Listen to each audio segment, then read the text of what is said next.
what's up, man? Exodus 1, aka Indigo Sky, aka Trigger Rank. What's up, y'all? About to bust back up in this thing again, y'all. About to bust up in this thing again. Like a bad female. Um,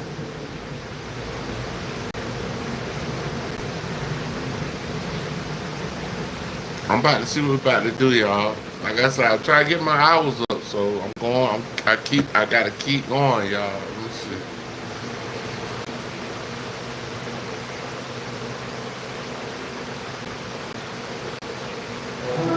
Power on. Bluetooth pairing. Bluetooth connected. Okay, we on now. We on now. We on now.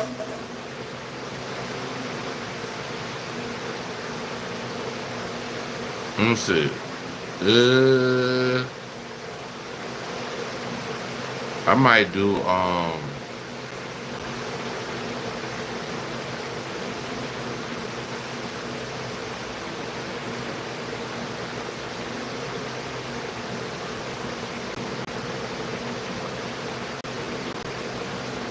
We'll probably do this. We'll probably do this.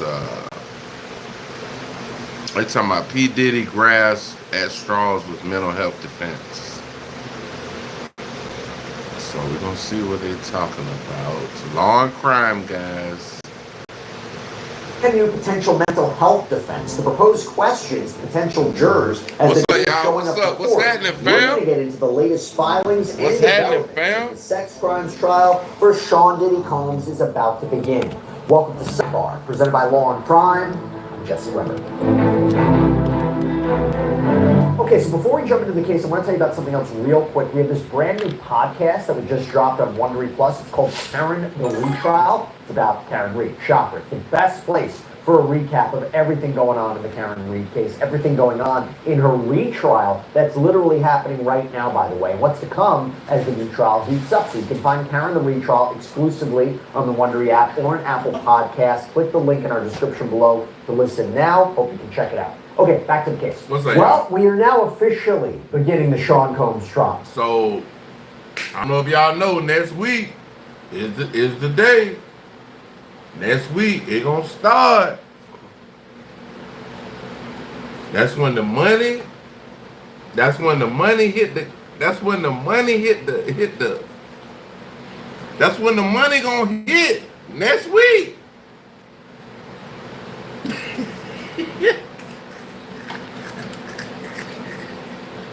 That when the money hit. The money gonna hit next week, y'all. The trial start next week. We about to turn all the way up, y'all. Yep, it has been reported that prospective jurors have begun arriving at the federal courthouse in downtown New York to begin the initial stage of jury selection in Diddy's long-awaited criminal case, where he faces 5 counts: racketeering, sex trafficking, transportation to engage in prostitution.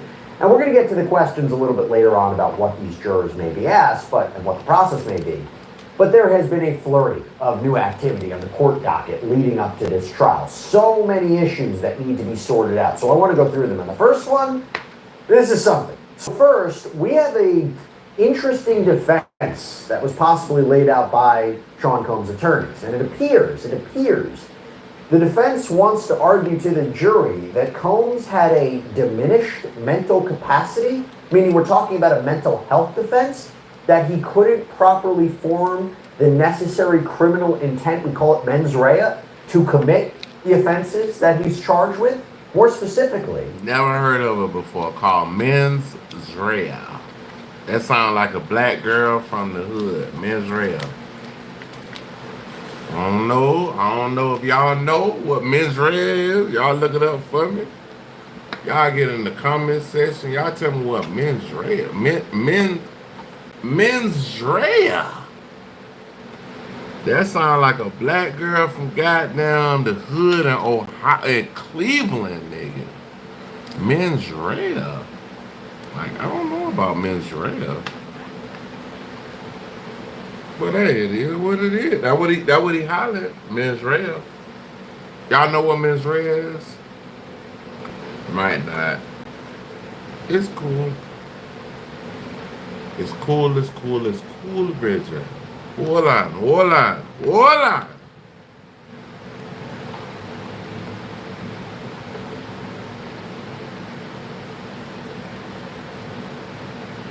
It seems Combs wants to call Dr. Eli G. Aoun, MD, an assistant professor of clinical psychiatry at Columbia University in France. L.E.G. Ayun.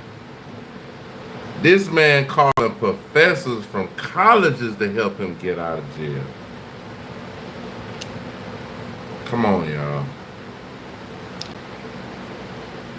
I'm just saying. I'm just saying. You know. I ain't got a dog in the fight. Cause I'm not signed to Bad Boy.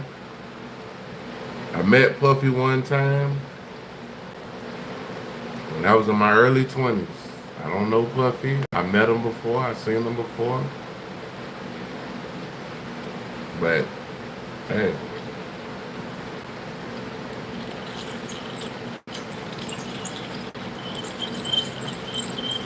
But I never heard of this defense before. Mens rea. He's a psychiatrist in New York City. Hopefully I'm pronouncing the doctor's last name. I apologize if I'm not.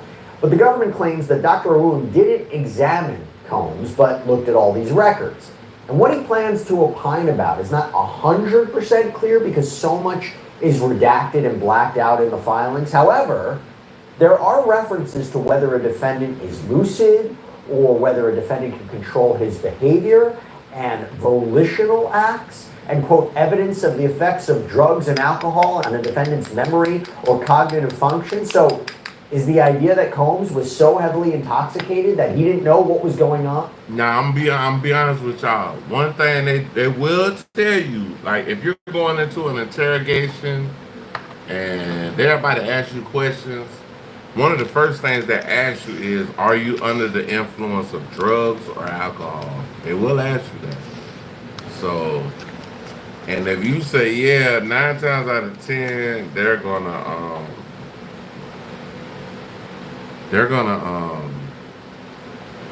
stop the interview and let you get clean or whatever, and then they'll ask you the questions. So, you know, that is one thing I will say is a thing.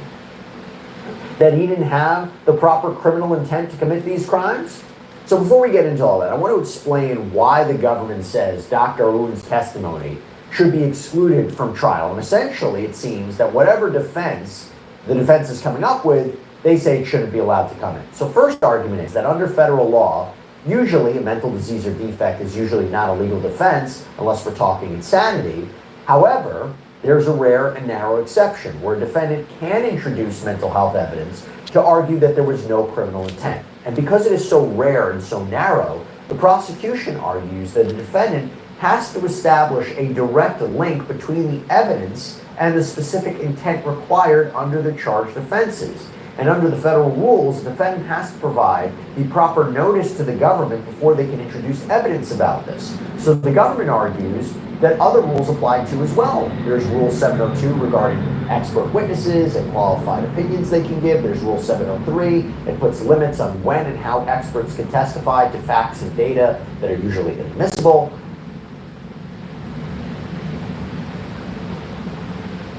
Hold on, y'all. The airplane messing my Wi-Fi. Give me a second.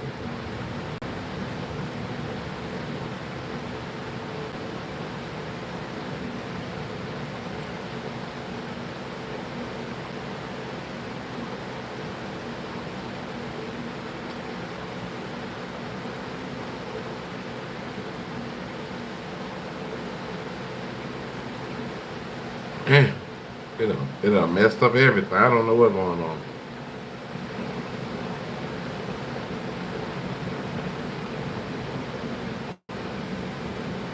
I gotta get everything straight tomorrow, y'all, so we can do the full video lives, man. I don't know what's going on with my stuff, though. Hold on one second, y'all.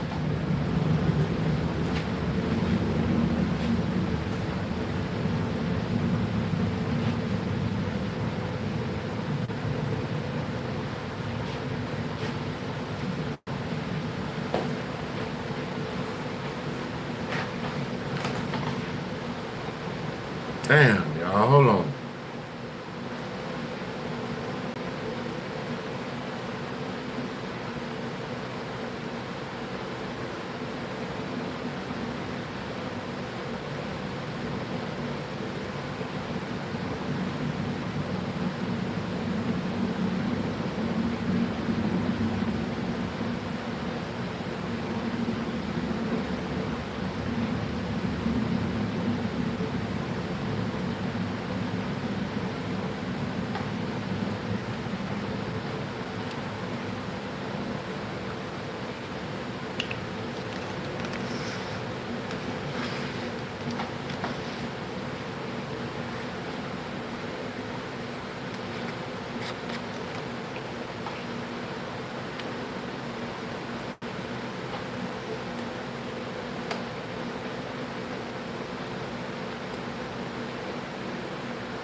Look like my Wi-Fi acting crazy, y'all. So I'm gonna have to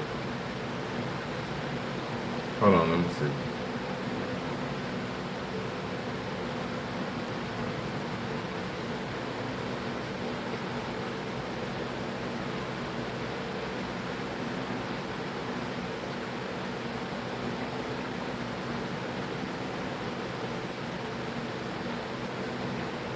Hold on, hold on, hold on.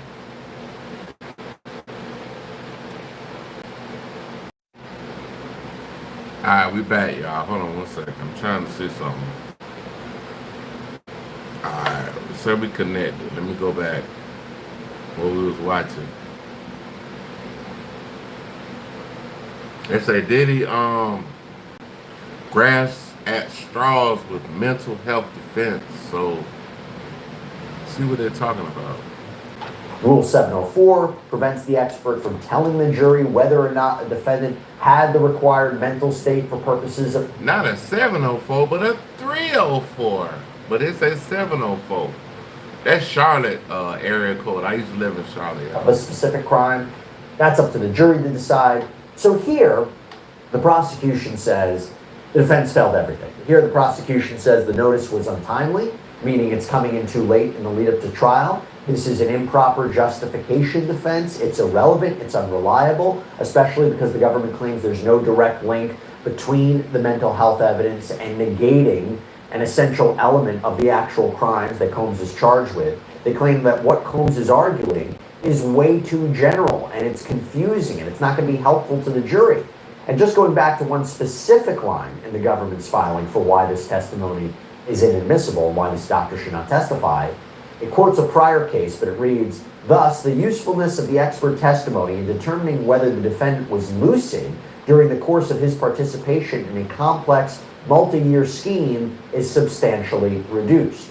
And moreover, they claim that this doctor's testimony would violate the rule that I mentioned before about how an expert can't say definitively whether or not the defendant had the required mental state. The government complains that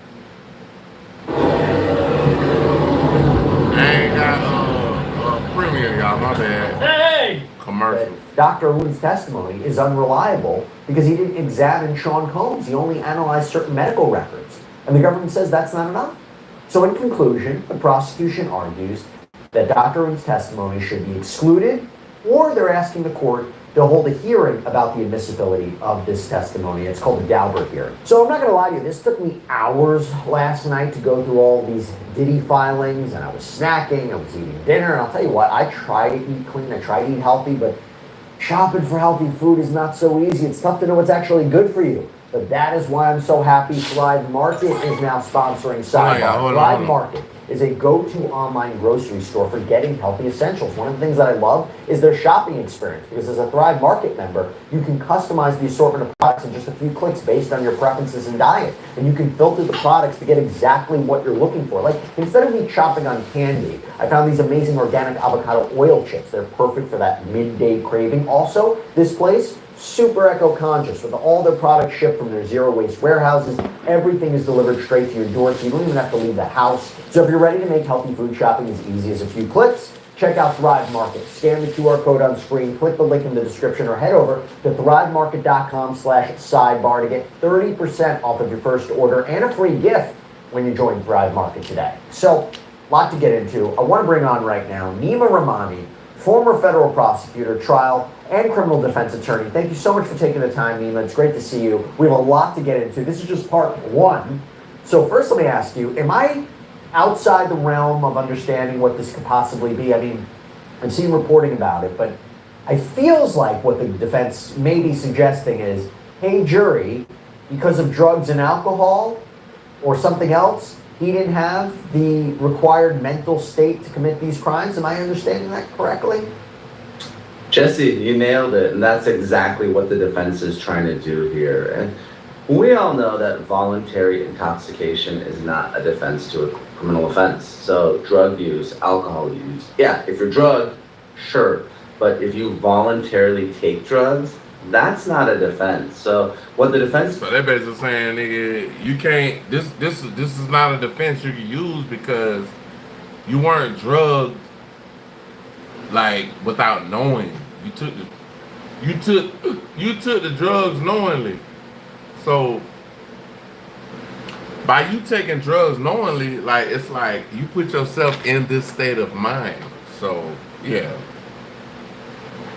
it is what it is. What he's trying to do here is force a square peg through a round hole, because like you said, it's also well established that an expert, or any witness for that matter, can't testify to a defendant's criminal state saying they intended to do this or they did not. So I think the judge is going to exclude this particular witness, setting aside the Daubert hearing, setting aside his or her qualifications or even foundation, because this individual apparently reviewed some other records, didn't examine Combs himself.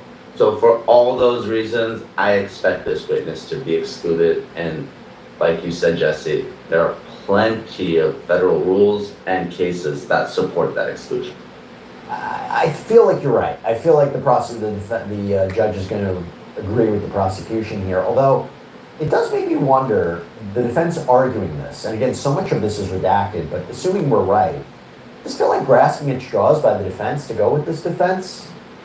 It really is swinging for the fences here. The problem with this type of defense also is you're really admitting that Combs did all this, right? And he just didn't know what he was doing, essentially. That's the defense. So by him even bringing this argument up, it makes him look bad. It makes him look culpable of everything that was done under the guise of being in his vicinity. If you're next to him, you're near him, things like this can happen. And basically he tried to say, oh, I was on drugs and this and that. And they're saying, if you were drugged, it wouldn't be, you wouldn't be culpable. But by you taking the drugs, like taking the drugs willingly, that's basically what is going on here. They're focused on his intent at the time. And like you said, maybe if there was one episode where he wasn't lucid, maybe a jury or a judge might consider it. But we're talking about a conspiracy ranging decades here.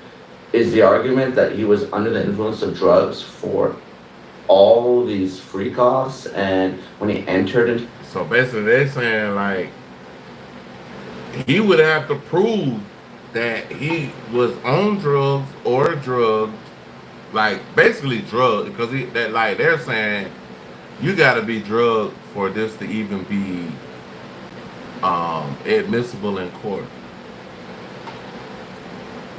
This conspiracy, and when he was procuring these women and men to participate in these sex acts, and when he was completing the acts, let's not forget the freak-offs lasted days. I just don't see it in a case like this. By the way, so much of this filing, and a lot of filings, is still redacted. In a few weeks, are we going to know everything?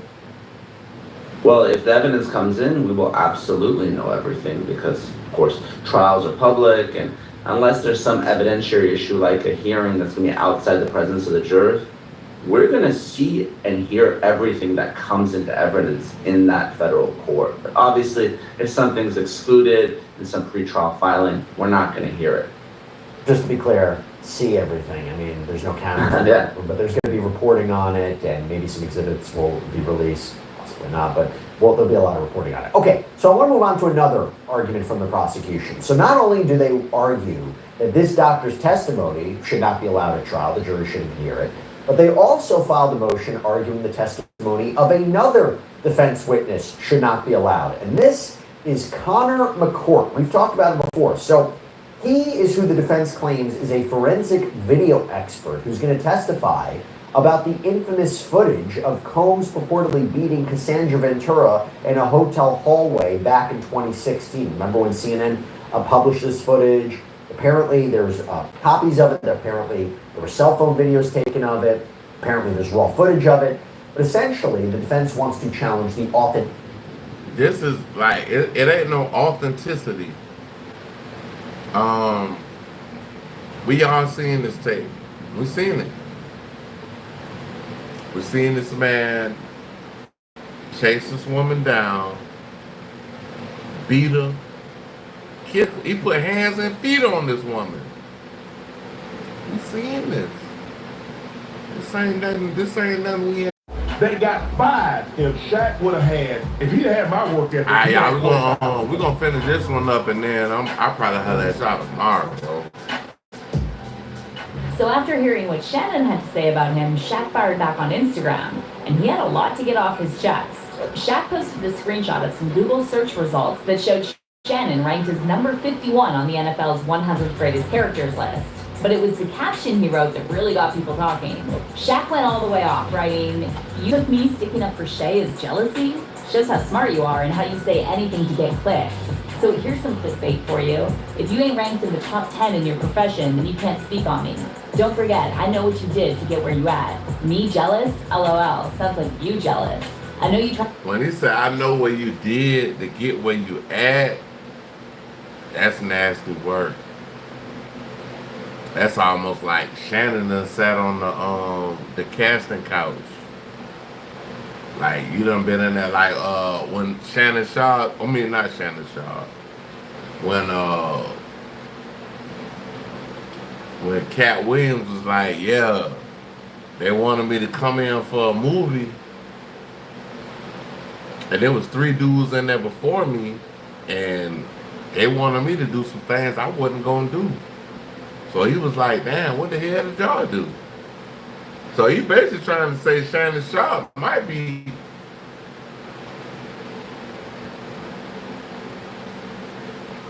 what Fred Sanford used to say? Wavy. Stay relevant by gossiping on your podcast. We don't believe you. We need more people. And in case you forgot, 4 rings, 3 finals MVP, top 50 and top 75. Google me. And to be quite frank, all this new success you got, you still under me. You don't know my work ethic. I work less than you, but I'm worth more than you. Make it make sense. Love you too. If you need help making money, it's better ways than gossiping. I'm too old for this ish. Love always, the most dominant big man ever, who never took it serious. Remember, I don't know you. And in the words of Skip Bayless, I'm better than you. G14 classification, I have it, you don't, not in my profession. And your GOAT debate, never wanted to be the GOAT. I wanted to be who you should greet me as the most dominant ever. Hashtag the apex predator. However, a bunch of fans slid into Shaq's comments to share their opinions, and a lot of them weren't feeling his energy. People were saying he was doing way too much, especially since Shannon was right and Shaq didn't have to treat Jokic like that. People started calling Shaq cringe and insecure, basically dragging him for always needing to be right and not being able to handle it when someone disagrees. One fan said Shaq likes to dish out controversial comments about other players, but can't take it if controversial comments are directed at him. Typical insecure bully mindset.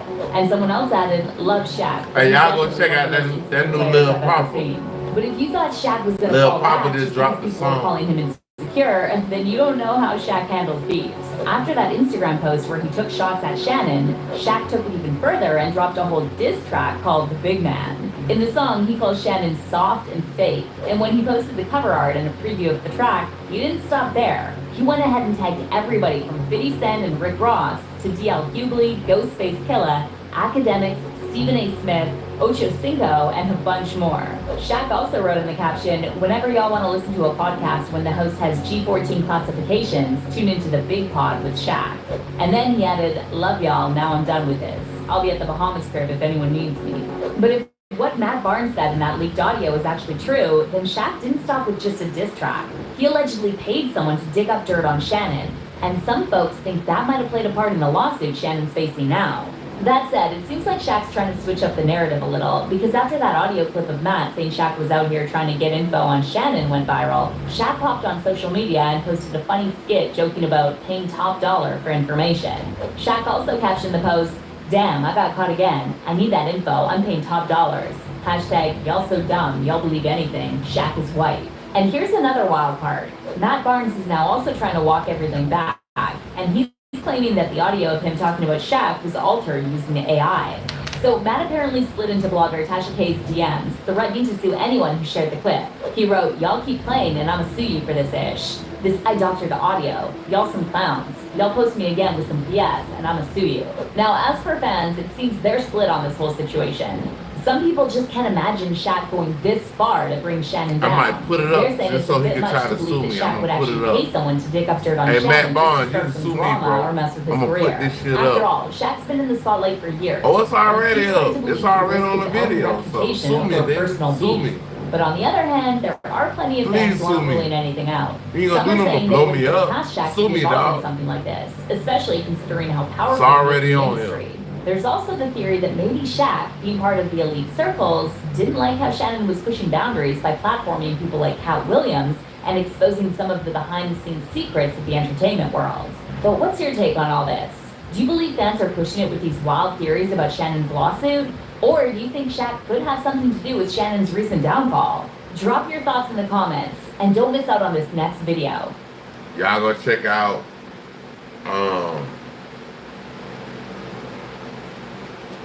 Law and Crime. Y'all go check out The Petty Show. Y'all been kicking me in the Karma Cafe. Want y'all to like, subscribe, definitely hit the notification bell. I appreciate everybody for coming in and watching, tapping in. Y'all want to support the channel? My Cash App at the top. At the top of the channel, or the Cash App is in the description. Like I say, y'all kicking me in the Karma Cafe. Want y'all to like, subscribe, definitely hit the notification bell. Hey, whoever in here, hit the like button, man. I'm about to roll out. Peace and one.